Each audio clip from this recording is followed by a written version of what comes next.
it was clear almost immediately that no one was prepared for something like that to happen. We take water for granted. We're rarely under water stress. I don't know that we'll ever trust the city water system in Charleston again. We're looking at ways of sensing everything. In short, it was a mess. It was a mess. We found out later what regulations did or didn't exist, what types of enforcement of the existing regulations were even being enforced. So I think that it became pretty clear pretty quickly that no one in Kanawha County or virtually anywhere in West Virginia was ready for something like that to happen. I think that as a direct result of the chemical spill into the water system in Charleston, that there was a trust broken that may never be repaired. I think that even today, there are a percentage of families in West Virginia and Charleston that do not trust this water system, and they don't want to do anything with it. What we saw from that chemical spill is that when we don't have water, it creates a serious, serious situation, and not one that's just, oh, environmentalists care about it.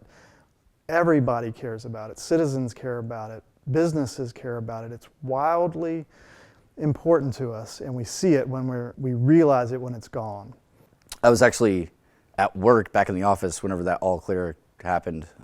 My roommate at the time flushed the pipes, and I remember coming home and getting ready to take the first shower, and that smell was everywhere. And they told us that it would be there, but I think that everyone, at least myself, was a little reluctant.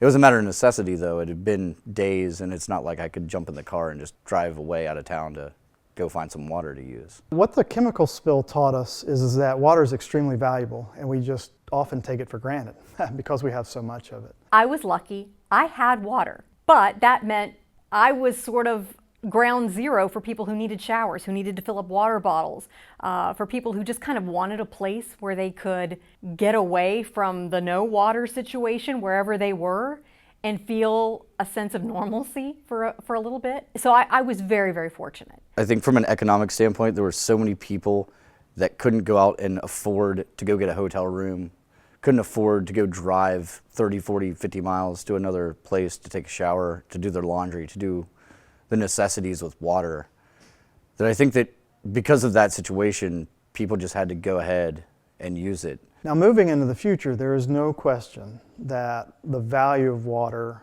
will only go up. And that's true everywhere. So everywhere the value of water will continue to go up as we continue to pollute waterways and as we continue to have increased demand for that water. I think people need to advocate for their community and for safety in their community, no matter what it is.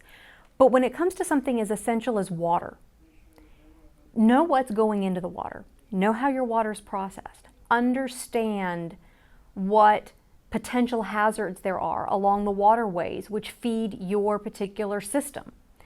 People didn't know. And they couldn't or didn't feel like they could trust those in positions of authority to tell them accurately what those things were.